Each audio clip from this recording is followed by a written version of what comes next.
ABC Listen. Podcasts, radio, news, music and more.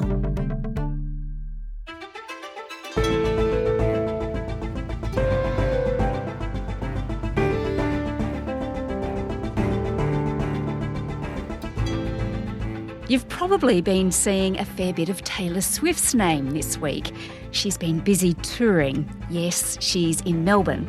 And for some, her appearance at the American Super Bowl was more exciting than the football game itself. But perhaps more intriguing is her role in the upcoming US election. Today we look at whether a potential Swift endorsement of Joe Biden could help him win, and why Trump supporters are so willing to believe conspiracy theories that she's in cahoots with the White House. I'm Sam Hawley on Gadigal Land in Sydney. This is ABC News Daily.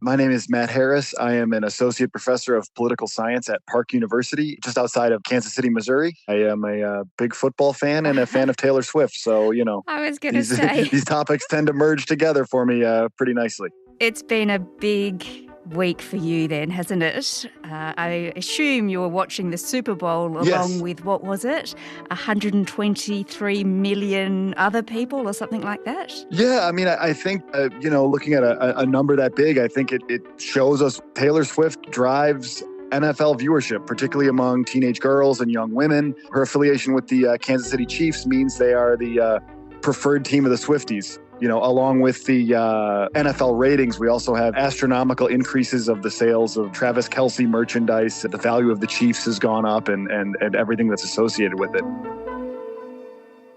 In case anyone missed it, which would be unlikely at this point, but Taylor Swift went along to that Super Bowl match to watch her boyfriend Travis Kelce play. And of course, a lot of people were watching her instead of the game. Yeah. And in fact, after the game, there was, media reports about the exact amount of time she was on screen, which I think was 54 seconds or something like that. So, yeah, there are those who tune in just to see if they can, every time Travis Kelce makes a big play, to get the shot of her up in the luxury suite. She's just got this far reach across the world, but in America as well. It extends to all facets of life on the sports field, but also into politics. And that's what I really want to discuss with you, because it's really fascinating what's going on. Politicians seem to roll out the red carpet for her. Yeah, so in the U.S., the Eras Tour was from the spring into the summer, and what we saw in the States was pretty much everywhere she went, there would be some sort of honor, some sort of symbolic gesture bestowed upon her. The city of Pittsburgh renamed the city when she was there Swiftsburg. Here in Kansas City, there's a street in North Kansas City called Swift Street, and the mayor renamed it Swift Street, Taylor's version. And perhaps my favorite honor that was bestowed upon her is there's a breakfast sandwich that's very popular in the state of New Jersey called the Taylor Ham, Egg, and Cheese. And the governor announced that they were renaming it the Taylor Swift. Swift Ham, Egg, and Cheese. Welcome to New Jersey, Taylor. We've been waiting for you, and it would have been a cruel summer without you.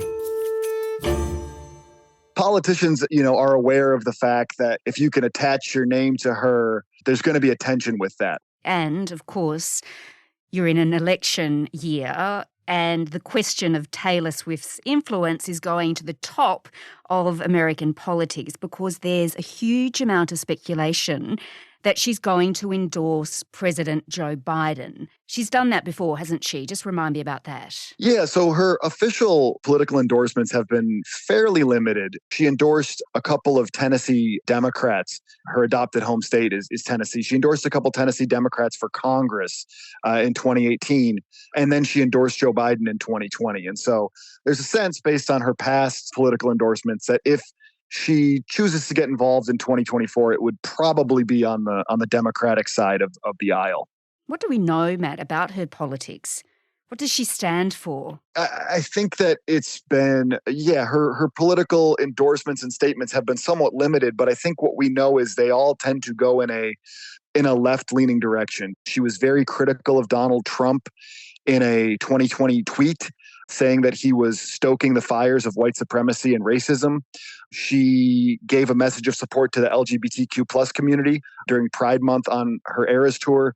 She was very critical of Marsha Blackburn, a Tennessee Republican who was running for Senate in 2018. And so her official endorsements have been sort of limited, but I think everything we know about her suggests that her politics lean to the left. Okay, and the Democrats, of course, are pretty keen for her to get involved with the campaign. The governor of California, Gavin Newsom, he gave her a personal shout-out. Well, I think Taylor Swift stands tall and unique. Now, I know you may not be as interested in Taylor Swift as so many others, but what she was able to accomplish just in getting young people activated to consider that they have a voice and they should have a choice in the next election, I think is profoundly powerful. And I think she's using her celebrity for good. He was talking about a Taylor Swift Instagram post in 2023, which helped lead to 35,000 new voter registrations. So when she endorses something or she says something, people listen, don't they? Yeah, and I think even more than that, yes, there's obviously a tension with everything she does. If we look at her tour, the tour movie, NFL football, and now looking at the realm of politics, there's a tension to everything she touches. But I think beyond that, what the governor of California was talking about points to the fact that her fans represent a demographic, or at least a lot of them do, that can be really valuable in the American political landscape. A lot of her fans they're young. They may be the type of people who are just getting involved in politics, who are just maybe thinking about voting for the first time. And her fans are largely suburban. The demographics of her fans, I think, make her a valuable asset potentially for any politician, really. And with that feeling that she may come out and endorse Joe Biden again, that's got the Republicans pretty worried, hasn't it? Just tell me about what they're doing, about the conspiracy theories that they're kind of creating about her. Yeah, so we've seen a few outlandish conspiracy theories in the past couple days. One is that she's a Pentagon asset, some sort of psychological operation involving her is afoot. Have you ever wondered why or how she blew up like this? Well, around 4 years ago, the Pentagon Psychological Operations Unit floated turning Taylor Swift into an asset during a NATO meeting.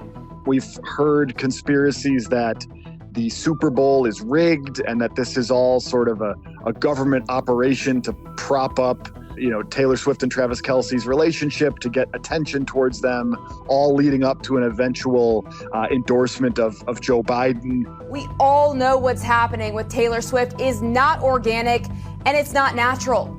It's a coordinated marketing campaign by Democrats. Well, yeah, Soros might own her music, but the devil surely owns her soul. Now, sort of the scary thing about that is there was a poll that came out today that showed that roughly 18% of Americans, quote, think that a covert government effort for Taylor Swift to help Joe Biden win the presidential election actually exists.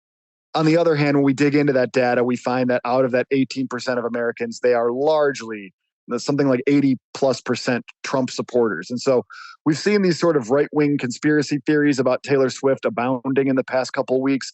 But largely, those are appealing to and are believed in by people who are probably already firmly in Donald Trump's camp.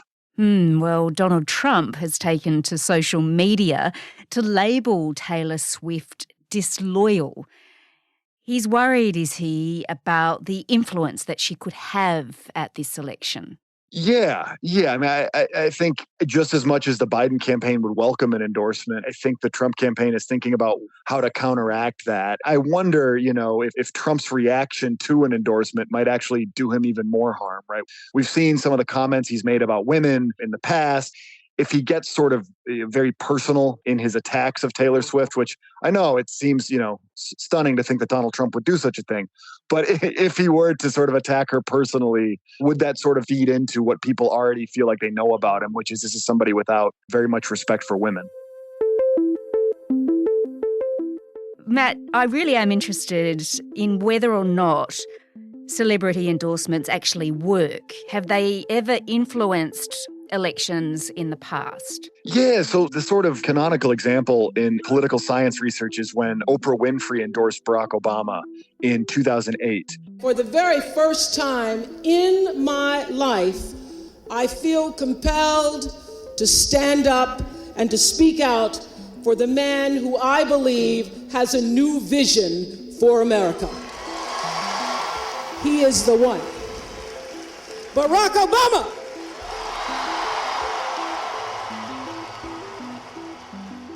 And research suggests that her endorsement helped with votes, with participation, with financial contributions. But a Swift endorsement is, I think, a little different. Barack Obama was sort of newer on the political scene. And so part of the Oprah effect there was helping with assessments of his viability, with people kind of going, okay, like this is if he's got the Oprah endorsement, like this is a viable candidate. This is somebody who can win.